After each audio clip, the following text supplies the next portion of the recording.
Nang makuha na ni Pekto ang 2 punyal, agad naman nilang sinarado ang entradang pinto ng simbahan. Hindi na nila ninais pang ilibing ang mga kalansay ng mga aswang, gawa ng inaasahan na nila noon na may mga engkantong kukuha nito bago sumapit ang bukang liwayway. Sa pagpasok nila sa loob ng kumbento, ninais nilang mag-usap tungkol sa mga nangyari. Gulong-gulo pa kasi noon ang isipan ni Pekto sa kadahilan ng hindi niya maisip kung bakit nakakapasok ang ganoong uri ng nilalang sa kumbento at simbahan. Dagdag isipin din para sa kanya noon ang mga katanungan kung bakit nagtataglay ng mga malalalim na karunungan si Padre Dama. Matapos marinig ng pari ang kanyang sinabi, ngumiti lang naman ito sa kanya habang umiinom ng maligamgam na tubig. Padre, paano niyo po napaslang ang matandang yon? At yung pangkat nito sa napakabilis na paraan? Segundo lang po akong tumingin sa inyo tapos gano'n na po kagad ang nangyari. Hindi naman po sa duda ako bagkus ay labis ako nagtataka sa mga nangyayari. Wika ni Pekto habang nakatitig kay Padre Dama. Ilang minuto pa ang lumipas, marahan namang inilapag ng pari sa mesa ang baso at kasabay nito ang pagsagot niya sa naging katanungan ni Pekto. Napakahabang istorya kung hihimay-himayin ko pa sa iyo, Pekto. Ganito na lang. Alam mo kaya nadapo ako sa lugar na ito dahil hinahanap ko talaga ang agimat ng 7 mata ng Diyos. Walang kaso kung meron ng napili ang agimat. Ang mahalaga makita ko ito ng personal at maunawaan ko ang kanyang kapangyarihan. Nang mapagtanto kong ikaw ang napili ng mutya ng kalaykay, naisip kong maaaring ikaw din ang taong pinili ng aking yumaong lolo. Seryosong sagot naman ni Padre Dama. Sa pagpapatuloy ng kanilang pag-uusap, doon na pag-alaman ni Pekto ang tinatagong revelasyon ni Padre Dama. Hindi lang pala ito isang ordinaryong paring naninilbihan sa baryo, bagkus ito ang kaisa-isahang apo ng pinakaunang pari na nangalaga sa agimat ng 7 mata ng Diyos. Dahil sa pagiging antingero nito, kung kaya't nahirapan itong patunayan ang kanyang pananampalataya sa Panginoon. Sabi-sabi kasi noon ng mga panahong yon na ang karamihan sa mga antingero ay tumatangkilik sa kapangyarihan ng mga demonyo. Yun umano ang nagbibigay lakas sa kanila upang makagawa ng mga milagro at mga bagay na imposible para sa mata ng tao. Subalit sa kabila ng lahat ng pang-uusig na natatanggap ni Padre Dama, nagpatuloy pa rin siya sa kanyang pangarap hanggang sa makita ng isang obispo ang kadalisayan ng kanyang puso. Dahil sa pagmamahal ni Padre Dama sa simbahan, kung kaya't nagawa niyang mapagsilbihan ang kauna-unahang simbahan na pinagmisahan ng kanyang namayapang lolo ilang dekada na ang nakakaraan. Dagdag pa nito, na bagaman naninilbihan na siya sa simbahan, patuloy niya pa ring pinapanatili sa kanyang katawan ang mga pamamaraan ng isang antingero. Yun din umano ang dahilan ni Padre Dama kung bakit magpahanggang sa simbahan, dala-dala niya ang latigo at punyal na ipinamana sa kanya ng kanyang ama. Ayon pa sa pare, bibitawan niya lamang ang latigo at ang krus kapag dumating sa puntong mahanap na niya ang magiging tagapaghalili ng kanyang kakayahan at abilidad bilang isang antingero. Nang marinig ni Pekto ang sinabi ni Padre Dama, halos hindi naman siya noon makapagsalita sa kadahilan ng hindi niya alam kung ano ang kanyang sasabihin. Maya-maya pa, bigla namang napatingin si Pekto sa pare nang marinig niya itong magwika ng, Dahil ikaw ang naging tagapaghalili ng mutya ng kalaykay, ikaw na din ang aking nag-iisang disipulo, Pekto. Magpalakas ka, sapagkat darating ang panahon na kakailanganin kita. Itago mo ang punyal na yan at huwag mong iwawala dahil yan ang simbolo ng ating koneksyon at ng iyong pagkakakilanlan. Ho? Paano nangyari ang bagay na to, Padre? Ang sabi ninyo, nananaginip po ako, di ba? Parang napakabilis naman yata ng mga pangyayari. Gulat na sagot naman dito ni Pekto. Matapos nitong makapagsalita, agad naman niyang nasipat si Padre Dama na binubuksan ang pintuan ng kanyang silid habang nananatiling walang imik. Pekto, magpahinga ka na. Kailangan ng katawan mong makabawi kahit papaano. Hindi mo man nararamdaman ang pagod sa iyong sistema dahil sa mutya mo. Sigurado kung iindahin mo yan ng hindi mo namamalayan. Sige ho, Padre. Mauna na po ako. Magandang gabi ho. Kinabukasan habang mahimbing ang tulog ni Pekto, bigla naman siyang naalimpungatan nang marinig niya ang napakaingay na sakristan sa loob ng kumbento. Panay ang pagkatok nito sa kanyang silid na para bang pilit talaga siya nitong ginigising. Nang hindi na maatim ni Pekto ang ingay ng paligid, napilitan na siyang bumangon at padabog na binuksan ang pintuan ng kanyang pinagpapahingahan. Pagsilay sa kanya ng mga sakristan, agad naman itong ipinagbigay alam sa kanya ang utos ng pari tungkol sa kanilang penitensyang gagawin sa isang bundok di kalayuan sa baryo. Manong Pekto, nakalimutan niyo na hubang ating gagawin ngayong Lunes Santo? Hindi hubat inutusan tayo ni Padre Dama na tumungo ng bundok para magpenitensya? Bilisan niyo na ho, Manong Pekto. Hihintayin namin kayo sa simbahan. Bungad ng isang sakristan nang siya ay masilayan. Ha? Sige. Hintayin niyo na lang ako ha. Pasensya na. Medyo pagod lang kasi kaya hindi ko gaano narinig ang inyong pagtawag. Ilang minuto pa ang lumipas. Nailigpit na nga niya ang lahat ng kanyang mga gamit na dadalhin patungong bundok. Sinigurado niya din noong daladala niya ang 2 punyal upang gawa nito ng ritual sa tuktok ng bundok, alinsunod sa nais mangyari ni Padre Dama. Sa pagdating nila sa simbahan, nadatnan niya ang mga sakristang naghihintay, kasama ang iilang mga taga-baryo na magsasaka. Nasipat niya din noon si Padre Dama na abala sa paglilinis ng altar bilang paghahanda sa nalalapit na pagsamba. Padre, mauna na po kami. Mag-iingat po kayo rito ha. Wika ni Pekto paglapit niya sa pare, kasama ang mga sakristan. Sige Pekto, naway gabayan kayo ng Panginoon sa inyong paglalakbay. Mag-iingat kayo. Pakiramdaman niyo ang paligid at ang inyong dinaraanan. Bukas, kung sino pa ang may lakas na magpenitensya, sumama sa akin pabalik ng bundok. Sagot naman ni Padre Dama. Dagdag pa nito na sa pagtungo nila sa bundok sa mga susunod na araw, kinakailangan may 2 o 3 sakristan ang maiiwan sa simbahan.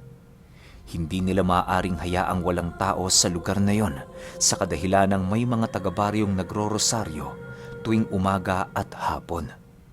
Hindi naman nababahala noon si Padre Dama kung merong mga taong maghanap sa kanya, gawa ng nakagawian na niya talagang magpenitensya tuwing sumasapit ang linggo ng Semana Santa.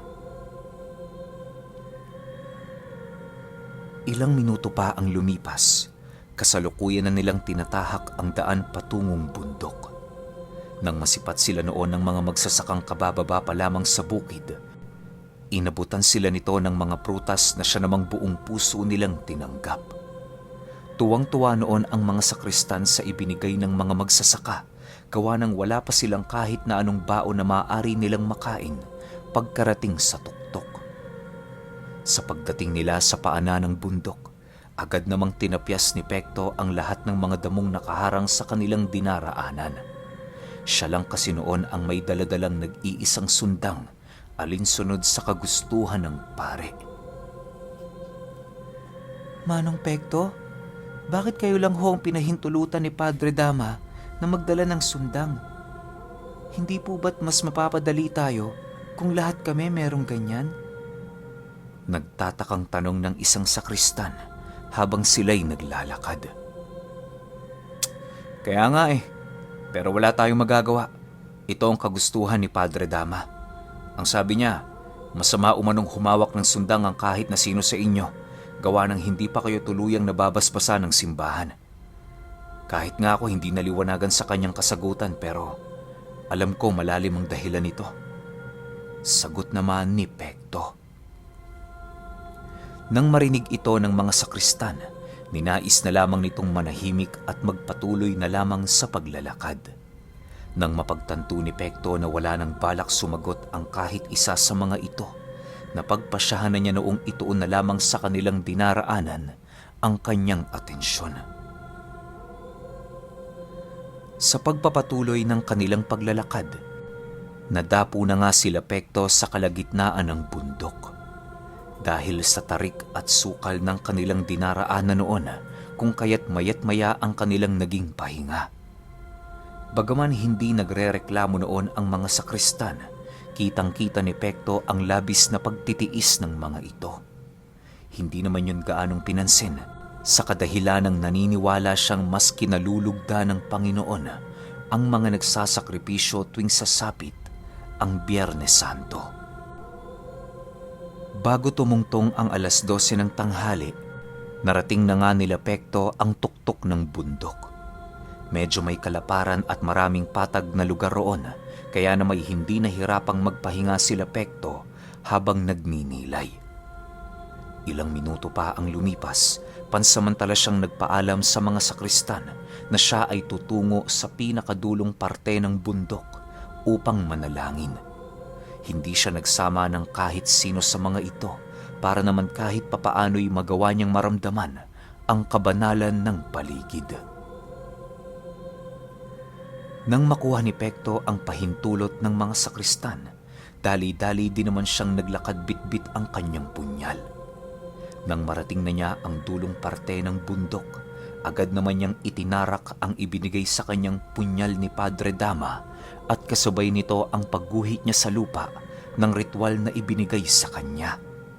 Panay din ang pagbanggit niya noon ng mga buhay na salita upang mas lalong mapabisa ang ritual na kanyang ginagawa. Nang maisagawa na niya ang lahat ng iniutos sa kanya ni Padre Dama, nanatili siyang nakaluhod sa lugar habang hinihintay ang isang malakas na pagsimoy ng hangin. Nakapikit din ang kanyang dalawang mata noon upang mas lalong maging taimtim ang kanyang panalangin. Maya-maya pa, bigla namang napamulat si Pekto sa kanyang kinaluluhuran nang maramdaman niya ang pagyakap sa kanya ng isang napakalamig na simoy ng hangin.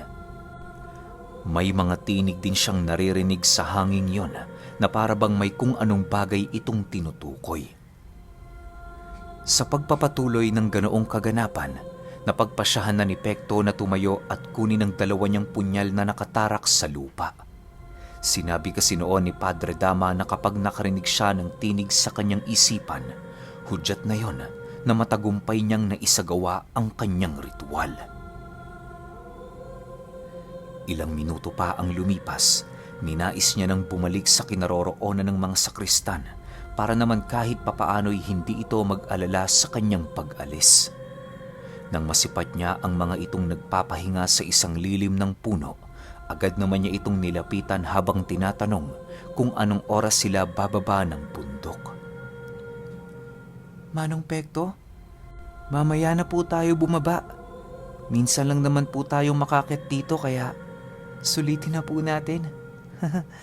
May gagawin po ba kayo sa kumbento? Sagot naman ng isang sakristan nang marinig nito ang kanyang sinabi. Wala naman. Iniisip ko lang kasi si Padre Dama. Baka kasi siya na ang gumagawa ng mga bagay na dapat tayong gumagawa. Alam niyo naman si Padre Dama, medyo matanda na. Hindi na pwedeng magtrabaho lalo pa kung ito'y mabigat na gawain. Sagot naman dito ni Pekto. Nang marinig ng mga sakristan ang kanyang sinabi, humingi lang naman yon sa kanya ng ilang minuto upang masulit ang napakagandang tanawin sa bundok. Maya-maya pa, agad namang nagsitayuan ang mga sakristan upang bumaba na. Nang masipat naman yun ni Pekto, agad naman niyang kinuha ang kanyang sundang at marahang naglakad patungo sa dati nilang dinaanan. Sa pagpapatuloy ng kanilang paglalakad, hindi naman sila noon gaanong nakapag-usap dahil sa pagod at init na kanilang iniinda. Nang marating nila ang paanan ng bundok, sinalubong naman sila ng iilan nilang mga kababaryo na mag-uumpisa palang mamanata. Bahagya sila noong nagkaroon ng mabilisang pag-uusap na hindi din naman tumagal. Sa pagbalik nila sa kumbento, bumungad sa kanila si Padre na taimtim na nananalangin. Hindi na muna ito pinansin nila Pekto, gawa ng uhaw na sila noon at halos mabalda na ang kanilang mga katawan dahil sa pagod. May iilan nga silang kasamang sakrista noon ang hindi na nakayanan pang maglakad patungo sa kanilang silid dahil sa napakasakit nitong mga binti at paa. Kinakailangan pa yung tulungan ng kanyang mga kasama upang magawa nitong makapagpahinga ng maayos. Sa paglipas ng oras, tanging si Pekto na lamang at si Padre Dama ang naroon sa sala ng kumbento. Tulog na noon ang mga sakristan sa kadahilanang hindi na nito nakayanan ang pagod ng kanilang mga katawan. Pekto, nagawa mo ba ang mga pinapagawa ko sa iyo? Tanong ni Padre Dama sa kanya. Opo, Padre. Nagawa ko po ng maayos. Sa katunayan, lahat ng sinabi mo sa akin noon, nagawa kong maranasan. Maaari bang malaman, Pekto, kung ano ang katagang iyong narinig matapos mong gawin ang ritual? Kinakailangan kong malaman ang bagay na yon upang mas lalo kong maunawaan ang tinatangang kakayahan ng iyong katawan.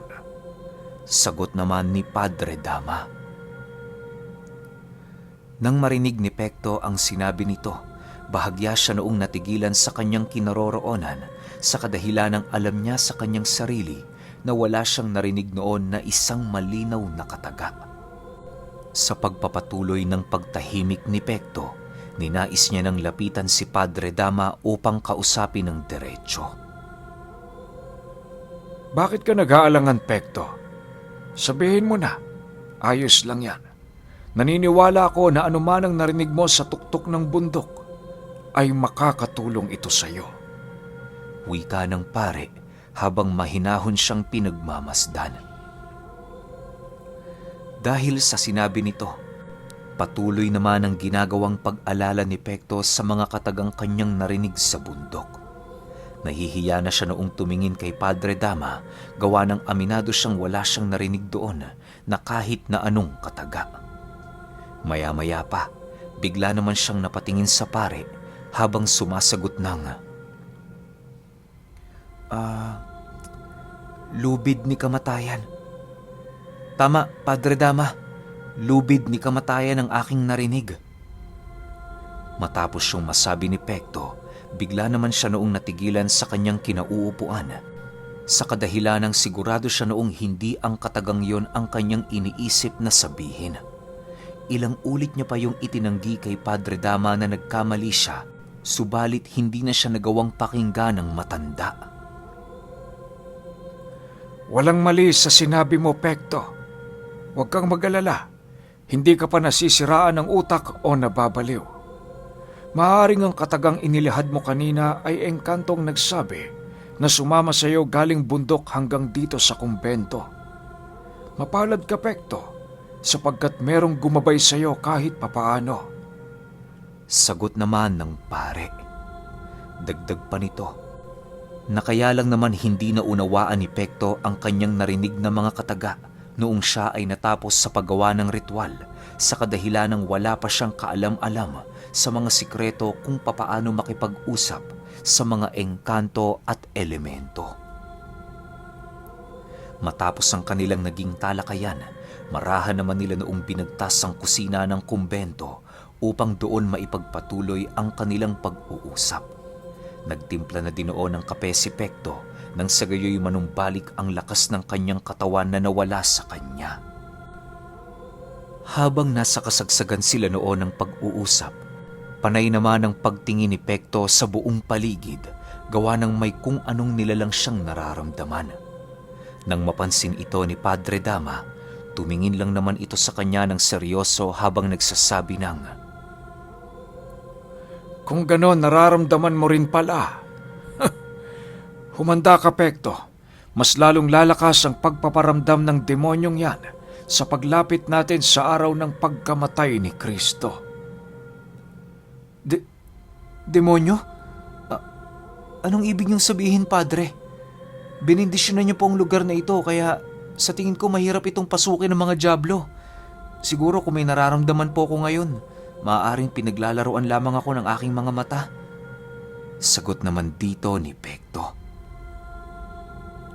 Matapos itong marinig ni Padre Dama, nagsenyas naman ito sa kanyang sumunod sa kanya. Sa pagdating nila sa silid nito, agad naman sila doong pumasok upang mag-usap tungkol sa nilalang na sinasabi ng pare. Nang masiguro na nitong nalagyan na niya ng sabulag ang buong paligid, doon na ito sa kanya nag-umpisang magkwento tungkol sa nilalang na patuloy na gumagambala sa kumbento. Ayon sa pare, na noong naselyuhan na ng kanyang lolo ang demonyong gumagambala sa baryo ng Castilla, ikinulong niya ito sa isang telang itim na kung saan palaging nakadikit sa kanyang mutya ng kalaykay. Noong mga panahong nabubuhay pa ito, kailan may hindi na muling nakita ang kinaroroonan ng demonyo at ang iilan nitong mga mandirigma. Nang mamatay ang lolo ni Padre Dama dahil sa labis na katandaan, doon pa lamang nag-umpisang magparamdam ang mga nilalang sa loob mismo ng simbahan.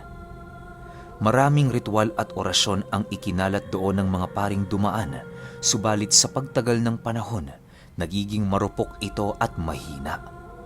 Ang tanging paraan lamang para mapalakas ang mga orasyon ay ang magdasal ng isang buong linggo sa harap ng altar ng simbahan. Kapag dumating sa puntong hindi ito magawa ng pare, maaaring umahon sa pinagkukulungan ng demonyo ang gabay nito upang maghanap ng paraan para pakawala ng kanyang Panginoon.